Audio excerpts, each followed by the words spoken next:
Hi everybody. இன்னைக்கு நம்ம சேனல்ல என்ன வீடியோ பார்க்க போறோம் அப்படின்னு பார்த்தீங்கன்னா, ஆஃப்டர் சிசேரியன் நிறைய பேர் டயட் கண்ட்ரோல் தேவை அப்படின்னு நினைப்பீங்க. கண்டிப்பா உங்களுக்கான டிப்ஸ் தான் நான் சொல்ல போறேன். இப்ப நீங்க வந்து ஒரு மதர் ஃபீட் பண்றவங்களா இருக்கீங்கன்னு வச்சுக்கோங்களேன். நிறைய பேர் என்ன சொல்லுவாங்கன்னா, நம்ம நிறைய சாப்பிடணும், நிறைய சாப்பிடணும். அப்பதான் மதர் ஃபீட் பண்ண முடியும் அப்படின்னு சொல்லுவாங்க. என்னென்ன மாதிரி ஃபுட்ஸ் நீங்க எடுத்துக்கலாம் அப்படின்னு வந்து பார்த்தீங்கன்னா, நீங்க நார்மலாவே மில்க் நிறைய சாப்பிடலாம், வெந்தயம் நிறைய சாப்பிடலாம், பூண்டு நிறைய சாப்பிடலாம். நிறைய புரோட்டீன் ஃபுட்ஸ் எடுத்துக்கோங்க. தண்ணி வந்து நிறைய குடிங்க. தண்ணி நிறைய குடிச்சீங்க அப்படின்னாலே ஆட்டோமேட்டிக்கா உங்களுக்கு கண்ட்ரோலுக்கு வந்துடும். அண்ட் தென் வந்து பார்த்தீங்கன்னா, கீரை வகைகள், வெஜிடபிள்ஸ், ஃப்ரூட்ஸு இந்த மாதிரி நிறைய சாப்பிடுங்க. நீங்க என்னென்ன ஃபுட்ஸ் எடுத்துக்க கூடாதுன்னு பார்த்தீங்கன்னா, ஸ்வீட் ஐட்டம்ஸு, நிறைய அந்த சுகர் கன்டென்ட் உள்ளது, நிறைய வந்து கார்போஹைட்ரேட் உள்ள ஃபுட்ஸ்லாம் வந்து அதிகமா எடுத்துக்காதீங்க.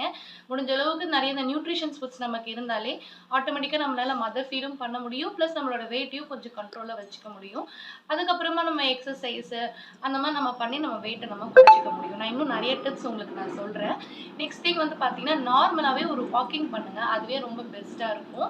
அண்ட் மதர் ஃபீட் நிறுத்தாம பண்ணிக்கிட்டே இருங்க. நம்ம எந்த அளவுக்கு மதர் ஃபீட் பண்றோமோ அந்த அளவுக்கு நம்ம வெயிட் வந்து குறையும். நெக்ஸ்ட் ஓட்ஸ் நிறைய சாப்பிடுங்க. புரோட்டீன் ஃபுட்ஸ் நிறையவே உங்க ஃபுட்ல சேர்த்துக்கோங்க. ரொம்ப ரொம்ப பெஸ்ட். வெஜிடபிள்ஸ், ஃப்ரூட்ஸ் இதெல்லாம் அதிகமா எடுத்துக்கோங்க. ஸோ கண்டிப்பா உங்களால மதர் ஃபீட் பண்ண முடியும். குழந்தைக்கு தேவையான சத்தும் அதிகமா கிடைச்சிரும். ஸோ நீங்க தவிர்க்க வேண்டிய ஃபுட்ஸ்ன்னு பார்த்தீங்கன்னா, நிறைய கார்போஹைட்ரேட் அண்ட் தென் வந்து கேலரிஸ் உள்ள ஃபுட்ஸை வந்து கம்மி பண்ணிக்கோங்க. நியூட்ரிஷன் ஃபுட்ஸ் மாதிரி அதிகமா எடுத்துக்கோங்க. கண்டிப்பா என்னோட டிப்ஸ்லாம் உங்களுக்கு ரொம்ப யூஸ்ஃபுல்லா இருக்கும்னு நினைக்கிறேன். நான் இந்த மாதிரி நிறைய டிப்ஸ் உங்களுக்கு நான் சொல்றேன். என்னோட சேனலை வந்து சப்ஸ்கிரைப் பண்ணுங்க. எனக்கு சேனலுக்கு கொஞ்சம் சப்போர்ட் பண்ணுங்க. நிறைய வீடியோஸ் நான் போடுறேன். தேங்க்யூ.